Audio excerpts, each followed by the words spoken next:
ഇവള് പഗ്ഗനത്തിൽപ്പെട്ടതാണല്ലേ? ഇവിടെ പേരെങ്ങനാ? കണ്ണ ഇവിടെ പേരെങ്ങനാ? ചിന്നു. കണ്ണനുമായിട്ട് നല്ല കമ്പനിയാണോ? ഭയങ്കര കമ്പനിയാ അല്ലേ? അത് ശരി. 4 വയസ്സുണ്ടല്ലേ? 4 പ്രാവശ്യം പ്രസവിച്ചു. കുട്ടികളെ കൊടുത്തിട്ടുണ്ട്, വിറ്റിട്ടുണ്ട്. ഇപ്പം അടുത്ത ഇതിനൊക്കെ ഹീറ്റൊക്കെ ആകാറായിരിക്കുന്നു. ഓക്കെ.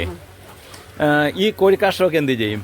ഈ കോഴിക്കാഷ്ടം ഒരു 15 ദിവസം കൂടുമ്പോൾ ആൾക്കാരെ ആരെങ്കിലും ബംഗാളികളെ ആരെങ്കിലും വിളിച്ചിട്ട് നമ്മളിത് വാരി ചാക്കിനകത്ത് വെച്ച് കെട്ടി ഇവിടെ വെച്ചേക്കും. ആവശ്യക്കാർ വന്ന് മേടിച്ചോണ്ട് പോകും. ഞാനൊരു സജഷൻ പറയട്ടെ. ഈ നമ്മുടെ ഈ മൾച്ചിങ് ഷീറ്റോ അങ്ങനെയുള്ള ഷീറ്റില്ലേ, കുറച്ച് കട്ടിയുള്ള ഷീറ്റ് താഴെട്ട് ദ്രവിച്ചു പോകും. കോഴിയുടെ കാഷ്ടത്തിന് അതങ്ങ് ദ്രവിച്ചു പോയില്ലേ? ചൂട് കൂടുതലാണ്. പിന്നെ ഇത് വാരുന്നത് അതിനാണ് കോൺക്രീറ്റ് ഇട്ടേക്കുന്നത്. അപ്പൊ അതുകൊണ്ട് നമുക്ക് ഷവല് കൊണ്ടോ തൂമ്പാ കൊണ്ടോ ഈ 2 സൈഡിൽ നിന്നും അങ്ങോട്ടും ഇങ്ങോട്ടും നീക്കി കഴിഞ്ഞു കഴിഞ്ഞാൽ അവർക്കത് വാരാൻ എളുപ്പമാണ്. പിന്നെ ഇതിന്റെ മണ്ടയ്ക്ക് നമ്മൾ അറക്കപ്പൊടി ഇടുന്നത് സ്മെല്ല് ഇല്ലാതിരിക്കാൻ വേണ്ടി. നമ്മൾ നടക്കുന്ന വഴിക്കൊന്നും നമുക്ക് കാലയിലെങ്ങും പറ്റത്തുമില്ല. അങ്ങനെയുള്ള അഴുക്കുമില്ല. ആർക്കും ഇത് കയ്യിലോ കാലയിലോ ഒന്നും പറ്റത്തില്ല. അതിനാണ് ഈ കേജിന്റെ കാര്യങ്ങളെല്ലാം പറഞ്ഞില്ലേ. മുട്ട തന്നെ എവിടുത്തുകാരാ ഇത് പണിഞ്ഞത്? ഇത് കൊല്ലം ചക്കുവള്ളിക്കാര്, കൊല്ലകടവുകാരാണ്. അവരിവിടുന്ന് വിട്ടിട്ട് കൊല്ലത്ത് പോയതാ. വർഷങ്ങളായിട്ട് ഞാൻ അവരുടെ കോഴിയെ മേടിക്കുന്നത് അവരുടേതാണ്. അവരാണ് ഇത് പണിയുകയും ചെയ്തത്. അപ്പൊ അവര് പറഞ്ഞു ഇതാണ് ഏറ്റവും നല്ലത്. അപ്പൊ ഇത് ഇവിടെ ഇങ്ങനെ വന്ന് മുട്ട വന്ന് കടന്നു കഴിഞ്ഞാൽ ഇത് കോഴിക്കാഷ്ടം പെരളത്തില്ല, അഴുക്കൊന്നും ആകത്തില്ല. നമ്മൾ നല്ല ഒരു അഴുക്കും ഇല്ലാത്ത കോഴിമുട്ട നമുക്ക് കിട്ടും.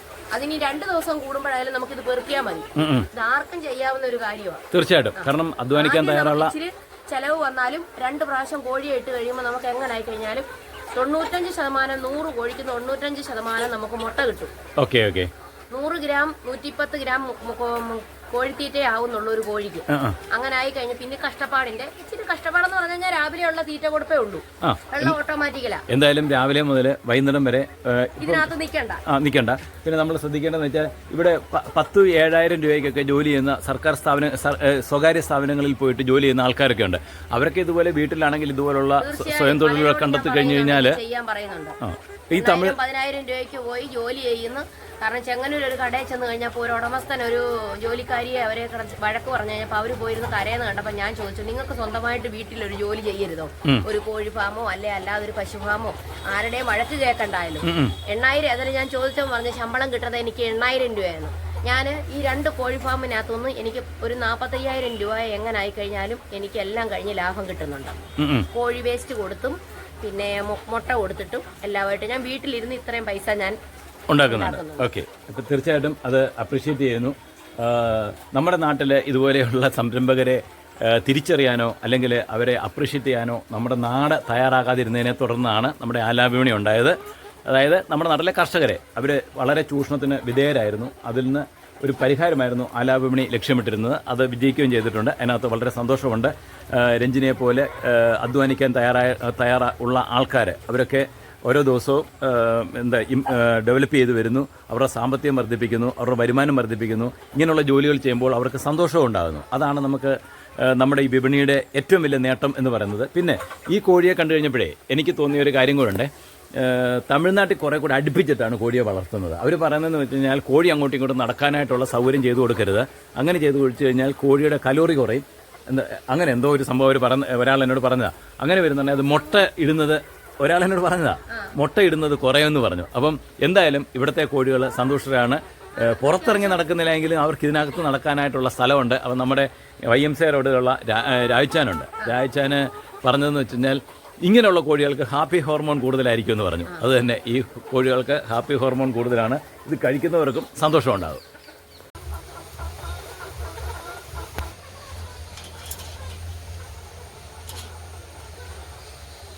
കണ്ണനും അമ്മയും വളരെ തിരക്കിലാണ് രാവിലെ.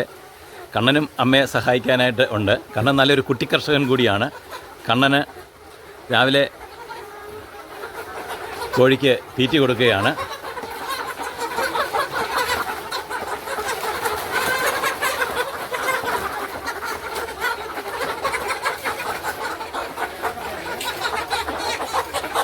കണ്ണൻ അമ്മയെ സഹായിച്ചുകൊണ്ട് നിൽക്കുകയാണല്ലോ നമ്മുടെ ഫാമിൽ. കണ്ണൻ ഏത് ക്ലാസ്സിലാണ് പഠിക്കുന്നത്? 4-ലാണോ? മോനെ എന്തുവാ ഇവിടെ മുകളിൽ ഏതാണ്ട് ആ വെള്ളമൊക്കെ അങ്ങനെ വെച്ചിരിക്കുന്നത് എന്താണ്? വെള്ളം വീഴുമ്പോഴാണ് അത് കുടിക്കുന്നത്. ഇതിനകത്ത് വേറെ മരുന്നോ ആവശ്യമുള്ള മരുന്നോ എല്ലാം ഒഴിക്കാൻ ആ വെള്ളത്തിനകത്ത് ഒഴിക്കുകയും ചെയ്യാം. ഇപ്പം മൃഗാശുപത്രിയിൽ നിന്ന് തന്ന മരുന്നാണ് ഇതിനകത്ത് ഒഴിക്കുന്നത്. ആ ഓക്കെ. കോഴിയുടെ തീറ്റയാണ് അല്ലേ? അറക്കപ്പൊടിയുമാണ് അല്ലേ? ഇത് നേരത്തെ മുതലുള്ള കോഴിയുടെ ഫാമാണ്, കോഴിയുടെ ഷെഡാണിത്. ഇതിനകത്ത് കുറച്ചുകൂടെ വ്യത്യസ്തമായിട്ടുള്ള രീതിയിലാണ് കോഴികളെ വളർത്തിയിരിക്കുന്നത്. ഇവർ കുറേ കൂടെ തിക്കായിട്ട് നിന്നാണ് വളരുന്നത്. നമുക്കിങ്ങനെ ഈ രീതിയിൽ വളർത്തിയെടുക്കാനായിട്ട് എനിക്ക് തോന്നുന്നു കുറേ കൂടെ ബുദ്ധിമുട്ടുമുണ്ട് അല്ലേ? മുട്ടയൊക്കെ എടുക്കാനായിട്ട്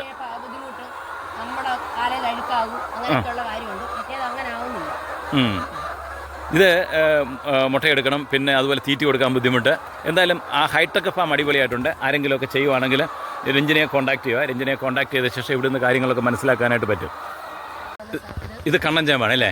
ഇത് കണ്ണഞ്ചെന്ന് പറഞ്ഞാൽ വലിയ ചേമ്പ്, ഇതിന്റെ തട വരെ നമുക്ക് കഴിക്കാൻ പറ്റും. ഇതിന്റെ വിത്ത് ആയി കഴിഞ്ഞിട്ട് ഞാൻ വിപണിയിൽ കൊണ്ടുവന്ന് ഒരു എല്ലാവർക്കും ഓരോ വിത്ത് തരാനുള്ള ഒരു വിത്ത് ഞാൻ ബുക്ക് ചെയ്തിരിക്കുന്നു. അതിനെന്താ സാറേ, ലത ചേച്ചി എന്നോട് പറഞ്ഞിട്ടുണ്ട് എന്റെ മോളെ ഒരു വിത്ത് എനിക്ക് തരണമെന്ന്.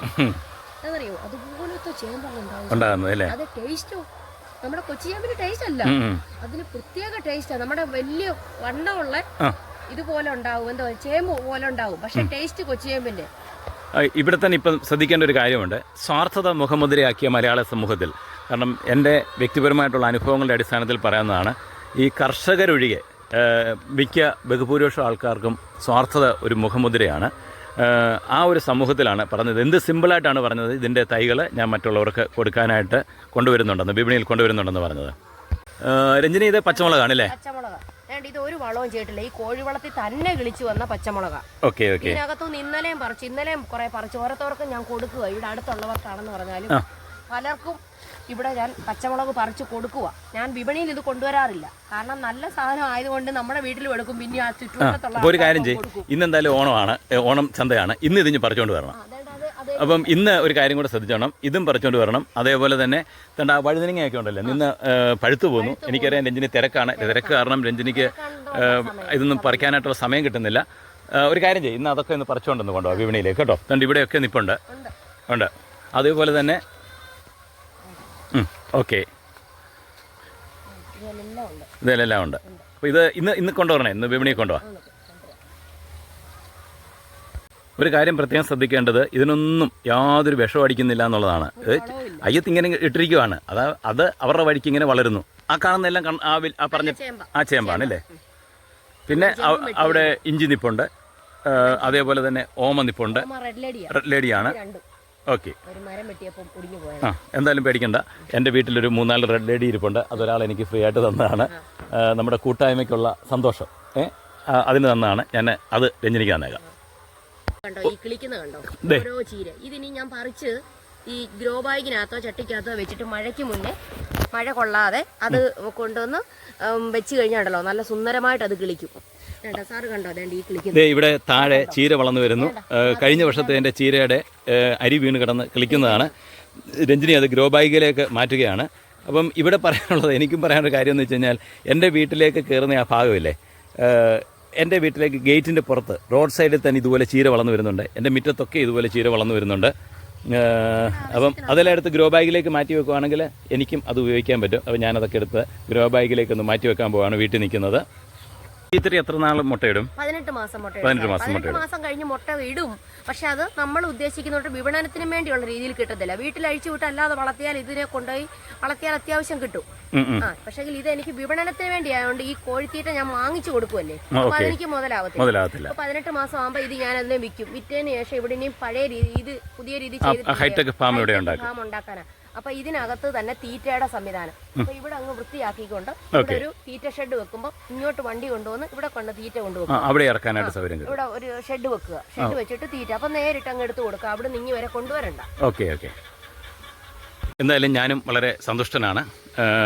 ഞാൻ ഇവിടെ വന്നു, രഞ്ജനയുടെ കോഴി ഫാം, അതേപോലെ തന്നെ കണ്ണൻ്റെ അല്ലേ, കണ്ണൻ്റെ അധ്വാനമുണ്ട്. ഒരു മോനൂടുണ്ട്, അദ്ദേഹം രാവിലെ ഇതുവരെ ഇന്ന് അവധി ദിവസമൊക്കെ ആയിട്ട് കിടന്നുറങ്ങുന്നു. ബിജു അതിനിടയിൽ ഒരു ആക്സിഡൻറ്റ് ആർക്കും ഉണ്ടായെന്ന് പറഞ്ഞുകൊണ്ട് പെട്ടെന്ന് ബിജു ആണെങ്കിൽ ആക്സിഡൻറ്റ് സ്പോട്ടിലേക്ക് പോയി. ആ കനാൽ ജംഗ്ഷനിൽ എന്തോ ഒരു ആക്സിഡൻറ്റ് ഉണ്ടായിട്ടുണ്ട്. കൃഷികളുമൊക്കെ കണ്ടു, വളരെ സന്തോഷമുണ്ട്. തീർച്ചയായിട്ടും രഞ്ജിനിയെയും നമ്മുടെ കൂട്ടത്തിൽ അധ്വാനിക്കുന്ന ആൾക്കാരെയൊക്കെ സപ്പോർട്ട് ചെയ്യാനായിട്ട് ആലാവണിക്ക് സാധിക്കുന്നതിനകത്ത് വളരെ സന്തോഷമുണ്ട്. തീർച്ചയായിട്ടും നമ്മൾ ശ്രദ്ധിക്കേണ്ട ഒരു കാര്യം എന്ന് പറഞ്ഞു കഴിഞ്ഞാൽ, നമ്മുടെ സർക്കാർ സംവിധാനങ്ങൾ, എനിക്കത് പറയാനായിട്ട് മടിക്കേണ്ട കാര്യമില്ല. കാരണം എന്ന് വെച്ച് കഴിഞ്ഞാൽ അടുത്ത പഞ്ചായത്ത് ഇലക്ഷൻ മത്സരിക്കാനോ ഏതെങ്കിലും ഇലക്ഷൻ മത്സരിക്കാനായിട്ടോ അല്ലെങ്കിൽ കൂടുതൽ ജനങ്ങളുടെ സപ്പോർട്ട് വേണമെന്നോ അല്ലെങ്കിൽ ഏതെങ്കിലും രാഷ്ട്രീയ പാർട്ടികളുടെ സപ്പോർട്ട് വേണമെന്നോ എനിക്ക് യാതൊരു താല്പര്യവുമില്ല. എനിക്ക് പോകുന്നത്ര അങ്ങ് പോയാൽ മതി. അല്ലാതെ ഈ ചില ആൾക്കാരെ പോലെ ചില സ്ഥാനങ്ങൾ നേടണമെന്നോ അല്ലെങ്കിൽ എവിടെയെങ്കിലുമൊക്കെ എത്തിച്ചേരണമെന്നുള്ള ആഗ്രഹമൊന്നും ഇനിയില്ല.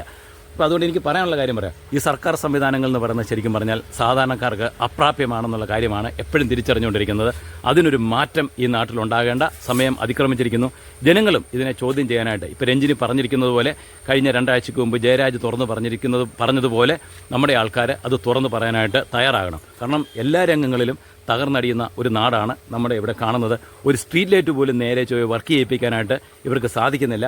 ഉള്ള സോളാർ ലാമ്പുകളെല്ലാം ഈ ജനങ്ങളുടെ നികുതിപ്പണത്തിൽ നിന്ന് പണിഞ്ഞിരിക്കുന്ന സോളാർ ലാമ്പുകളെല്ലാം പ്രവർത്തനരഹിതമായി. ആരാണ് ഇതിന് ഉത്തരവാദിത്വം? ഉദ്ഘാടനം ചെയ്യാൻ മാത്രമായിട്ട് ഇവർ വന്നാൽ മതിയോ? അപ്പം ഇവരുടെ തീർച്ചയായിട്ടും ഇവരെ ക്രിട്ടിസൈസ് ചെയ്യുവാണ്. ജനങ്ങളുടെ നന്മയ്ക്കായിട്ട്, ഇതുപോലെ അധ്വാനം ജീവിക്കുന്നവരുടെ നന്മയ്ക്കായിട്ട് അവരോട് അവരുടെ പ്രവർത്തനത്തിൻ്റെ ശൈലി മാറ്റുകയും കൂടെ ചെയ്യണം. ഓക്കെ രഞ്ജിനി, കണ്ണ, ഓക്കെ, സന്തോഷം, എല്ലാവിധ അഭിനന്ദനങ്ങളും. എനിക്ക് എല്ലാ പിന്തുണയും പുതിയ ഒരു ഫാം ഇട്ടതിനും ഇത്രയും കൃഷി വിപുലമാക്കിയതും എല്ലാം ജെയിംസ് സാറിൻ്റെ ഒരു പ്രചോദനമാണ്. സാറാണ് എനിക്കിതിനകത്ത്, അത് ഞാൻ സാറിനെ നിർത്തിക്കൊണ്ട് പറയല്ല, ഉള്ള കാര്യം തന്നെയാണ്. ഞാനത് എല്ലാവരോടും പറയും. സാറ് ഞങ്ങൾക്ക് പ്രചോദനം തന്നതുകൊണ്ടാണ് ഞാൻ ഈ ഒരു പുതിയ ഫാം ഇപ്പം 450 കോഴി പുതിയതിട്ടേക്കുന്നത്. നമ്മുടെ നാട്ടിൽ തന്നെ എന്നെ എങ്ങനെയെങ്കിലും തകർക്കണമെന്നും പറഞ്ഞ് ചില നീക്കങ്ങൾ നടക്കുമ്പോൾ എനിക്കിത് കേൾക്കുമ്പോൾ സന്തോഷമാണ്. അത് ജനങ്ങളും കൂടെ ഒന്ന് കേൾക്കണം. കാരണം ഇങ്ങനെയുള്ള കാര്യങ്ങളൊന്നും ഞാൻ നേരത്തെ പുറത്തോട്ട് വിടത്തില്ലായിരുന്നു. പക്ഷേ ജനങ്ങളോടൊന്ന് കേൾക്കണം, എന്നിട്ട് ചുറ്റുപാട് നടക്കുന്ന ജനങ്ങളൊന്ന് വിലയിരുത്തണം. Okay, thank you. കണ്ണന് ഇതിനിടയിൽ എനിക്ക് കുറച്ച് കോവലിൻ്റെ തണ്ടുകളും തന്നിട്ടുണ്ട്. ഇതിനകം തന്നെ ആവശ്യപ്പെട്ട ഏതാനും പേർക്കുണ്ട്. അവർക്ക് മാത്രമായിട്ട് കൊടുക്കുകയാണ്. കാരണം നമ്മൾ ചുമ്മാതെ വിപണി കൊണ്ടെങ്കിൽ കൊടുത്തിട്ട് കാര്യമില്ല. അതൊന്നും വളരുന്നില്ല പല വീടുകളിലും. അതൊരു ദുഃഖകരമായിട്ടുള്ളൊരു കാര്യമാണ്. വെറുതെ എന്തിനാണ് അത് വേസ്റ്റ് ആക്കുന്നത്? കാരണം നമ്മൾ ഇതിനകം തന്നെ 5000-ഓളം കോവൽ തണ്ടുകൾ, ഏതാണ്ട് 2000-3000-ഓളം മുരിങ്ങക്കമ്പുകൾ ഇതിനകം വിപണി കൂടെ കൊടുത്തിട്ടുണ്ട്. പക്ഷേ അതൊന്നും നമ്മുടെ നാട്ടിൽ വളർന്നതായിട്ട് ഒന്നും കാണുന്നൊന്നുമില്ല.